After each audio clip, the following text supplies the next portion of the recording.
Hello, everybody, and welcome in. This is a emergency between the ears podcast, and I've got Christopher Hall joining me today. And usually we only have one of these a week, but obviously news happens, and we got to hop on here and talk about it. Chris is actually still sitting outside the facility right now. Um, but Chris, let's just get right to it. West Virginia moves on from athletic director Shane Lyons. Rob Alsop is going to be the interim AD as they conduct their search for the next AD to fill in for Shane Lyons. From what I'm hearing and from what Alsop just said moments ago, that the new AD should be in place within the next 3 to 4 weeks. So there's a lot to unpack. But let's just start off with our initial reactions of WVU and Lyons parting ways. Yeah, it comes a bit of a surprise, considering how much weight he holds nationally. He's on the NCAA one committee, Division one committee. He was a very intricate part of college football happening during the pandemic. Like, he was huge in that. So I think the first reaction is when you see it, you're like, well, what the hell are you doing? Like this guy, like, he's done a solid job, but I guess we're going to get to Alsop, but it, maybe a change was needed. You kind of set back. Up until Alsop, you were kind of wondering, well, what direction are you trying to go? Like this doesn't make sense. Why you would get rid of him now? Obviously, football is tied with the AD. That's not a secret in any way, shape, or form. So obviously, it was the Neil Brown hire. I don't think it was so much the hire, but maybe um, the extension. But I guess we're going to move on to it here a little bit. Obviously, want to get your reaction to Shane Lyons, but obviously there was a reason why they were moving on.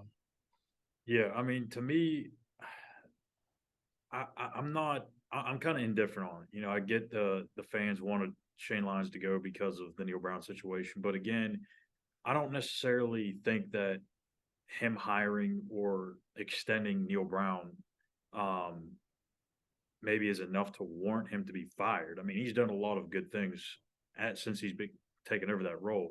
Now, did he make a mistake in hiring Neil Brown? I don't know. Maybe, Yeah, maybe. I don't think I don't that's think it was it. a I mean, mistake.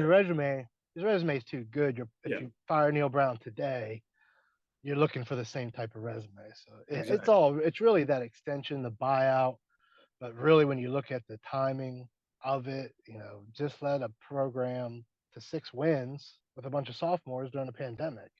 Yeah, So of course, how much interest was out there with him during that time for him, we don't know. yeah.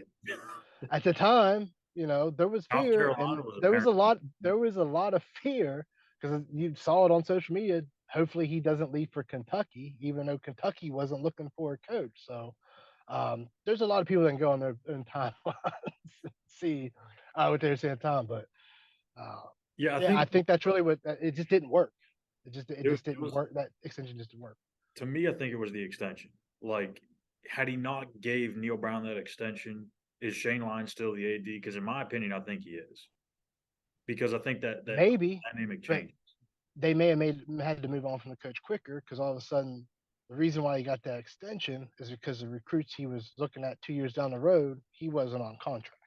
Yeah. So the buyout could be it's not maybe so much the extension, but maybe some of the terms of that extension. So what does this mean for Neil Brown now? Because Alsop just said that the decision to move off of Shane Lyons is an independent decision that has nothing to do with Neil Brown. They're not tied together in any way, but we all know, like, that's just a cliche thing that they're going to say, right? They're not going to just come out and say, yeah, that, well, Neil Brown's going to be gone tomorrow. But I mean, it kind of feels like that, right? And not that he's going to be gone tomorrow, but at some point, it's more. It seems like this is more of a matter of when instead of if Neil Brown is still the head coach, that he gets fired, I should say. It does seem inevitable, but it Rob brought up something several times that anyone that heard me talk in recent months, I kept saying WV needs a collective.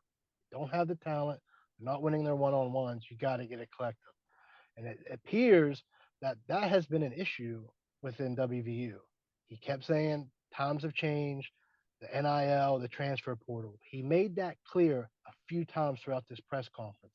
So there must have been some reluctancy with people within the athletic department, and I'm assuming Shane Lyons, since he's not here, that that may have been an issue. Now, with Shane Lyons being on the committee, maybe he was reluctant to, I guess, bend the rules, but I don't know what are the rules. You know, like you had Jimbo out there asking for money publicly, so what are the rules? So maybe there was reluctancy to start a collective.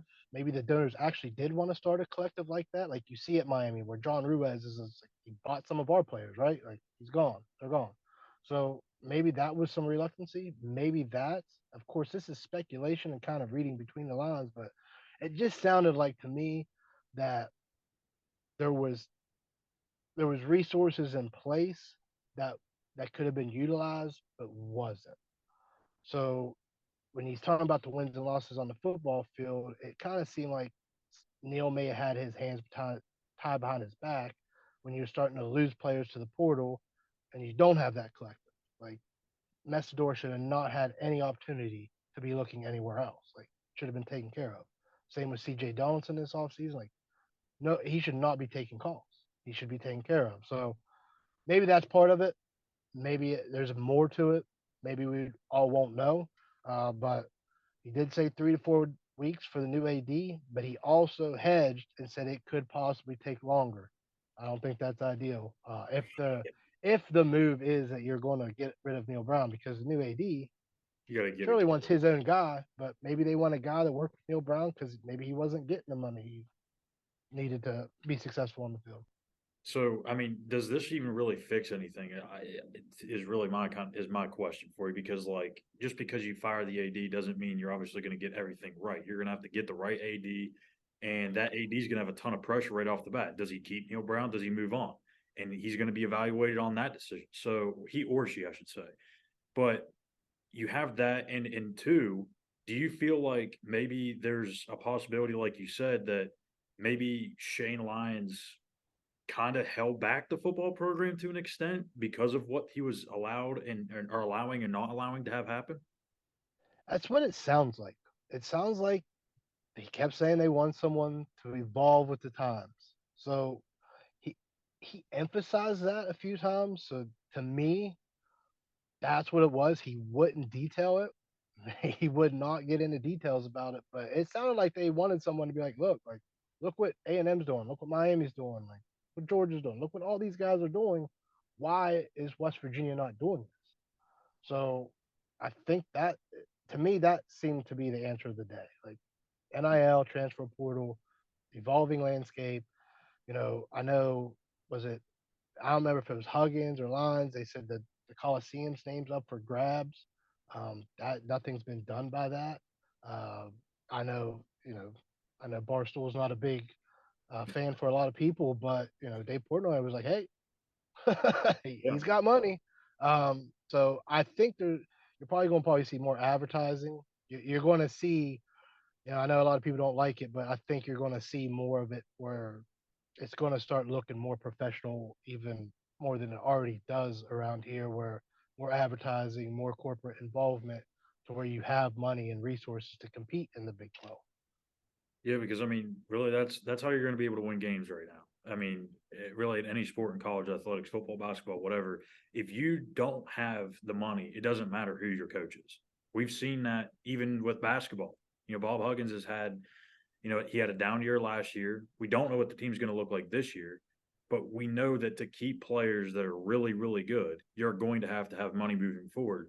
So I don't know that firing Neil Brown is going to change that. Maybe it does, but it seems like from what we saw from Alsop today and what Gordon Gee said earlier in the day, the president of the university, seems like that a decision on Neil Brown's not going to happen until the end of the season. Do you really feel like that's the case? I don't trust anything at this. It's we, 2022 and we still don't we trust can we can show up to the press conference tomorrow, and Neil might not be there. I it. mean, Yeah. who knows? How awkward I would that mean, be? they can say one thing and do another. Neil might not be happy with the terms that he's under, and be like, you know what? Me and my agent's going to look somewhere else because I don't, but I don't see him doing that as a person because he cares about his kids. But you never know. Things happen very rapidly in these situations, but it's I just don't see him surviving the end of the year. They would, I mean, I would think the only scenario, it's one of two things. He would either have to win out or they fully believe that Neil Brown was handcuffed with NIL. If this is truly the case, of course, it's speculation, but that's truly the case, and I say, okay, we'll give him another year. We retained everybody. We brought in some talent with it. Let's see what he can do. But again, that's speculation. I would assume he's gone. I mean, I don't see how the new AD keeps him, and I don't see any good AD coming under the stipulation that you have to keep Brown for one more year. So any good AD is gonna come in, they'll evaluate and go from there. But more than likely, because if you look back when Shane came in, he didn't want to keep Dana, but then he won 10 games in 2016, and all of a sudden, Gonna have how to. can you how can you how can you fire a guy just won 10 games? So um, we'll see. I don't know how Neil survives it, but we'll see. We've already seen strange things. I'm sure it's only going to get weirder as the weeks go on. Yeah, West Virginia's got two more games on the schedule. You got Kansas State at home this weekend for senior day, and then they go to Stillwater for Oklahoma State. If they do finish 4-8, I don't think he's going to stay. Like I just don't see how that'd be possible. And someone brought this up to me too before we get off here. Do you feel like moving off of Shane Lyons may have allowed, I guess, the boosters more to have more confidence to maybe fork up some of that money for that buyout for Neil Brown if that were the case, because maybe they didn't want number one Shane Lyons to make the next hire, and number two, it just they want to commit more money to somebody that's going to be willing to make either a good decision or whatnot. It's a good question. It's hard to tell, man. It's one of those. Definitely boosters. The big guys up there that definitely have some sway and have some clout in what goes on. I'm sure there was some financial discussions and how they wanted it handled. Again, it really sounded like they wanted someone to embrace this new college football for better or worse. Like Yeah, it's NIL's not going anywhere, the portal's not going anywhere. So you better have someone in here that's going to embrace it, or you're going to get results like this every year. You're going to see the same thing every year where guys leave and you're putting together a team the next year. It's not a recipe for success. I think that's obvious. You're seeing it a lot in basketball. It's different in basketball, far different in basketball, but it could always be like this. You would hope it would settle down. We've talked about for years about kids transferring and like what what's better out there. Why did you leave? Like you didn't better yourself in this position. So you would think kids would learn by now, but they just don't. So um, money talks. So it does. it's going to be interesting because Guy mentioned in his report about fundraising.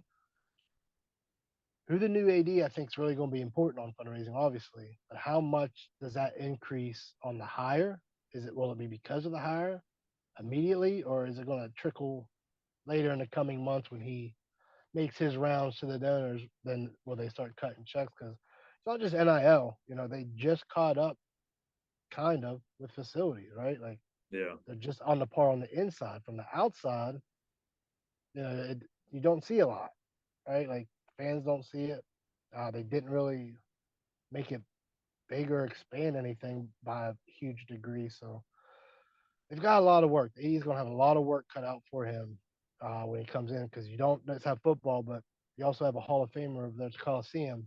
Yeah. That's at some point you're going to have to find out his replacement and how he's going to go out. Is it going to be on his terms or WVU's terms? Huggins said, I think last week, that he didn't want to overstay his welcome. Um, we'll see because we've seen in the last 5 years and a few losing seasons that people weren't happy with Hugs, but the game passed him by. So Yeah. sometimes it can be very toxic when you start giving donors uh, giving them that much sway to make decisions. So I don't think this was taken lightly or in jest either. I don't think this was knee jerk. I just think over the last 2 years when maybe things could have been embraced that just wasn't embraced. I mean, this was totally a football decision, though, don't you think? Oh yeah, it's 100% football. I would say yeah, because again, when you see players leaving for money, and it's not like these weren't all American players. I mean, Ty Key, I don't think you can say that Georgia's going to outbid you. Akeem, Porter, like, those were second team all conference players. You can't allow that to happen. So Right. I think that's really the issue. It's not that okay, you found a diamond in the rough and he became an all American and Alabama wants him for 2 million. Good luck. Like, okay, like you're not going to compete with that, but you can't allow someone to a lateral program to scoop guys up. Yep. So there it is. Shane Lyons out as athletic director at West Virginia University, and Rob Alsop will take over that role over the next couple of weeks as they look to find their new guy. Be on the lookout. We don't know what's going to happen over the next couple of weeks. Neil Brown may be out of a job as well. So just keep following us on Twitter at Mountaineers Now. You can follow Chris at WV Hallbilly and myself at Callihan_. Hit that subscribe button on YouTube.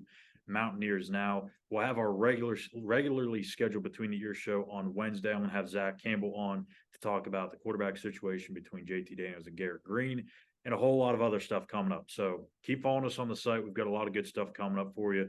We'll also have the Mountaineers Now post-game show tomorrow with Chris and myself as West Virginia takes on Morehead State at the WVU Coliseum. So, again, follow us on Twitter, hit us up on YouTube at Mountaineers Now. We'll see you guys later.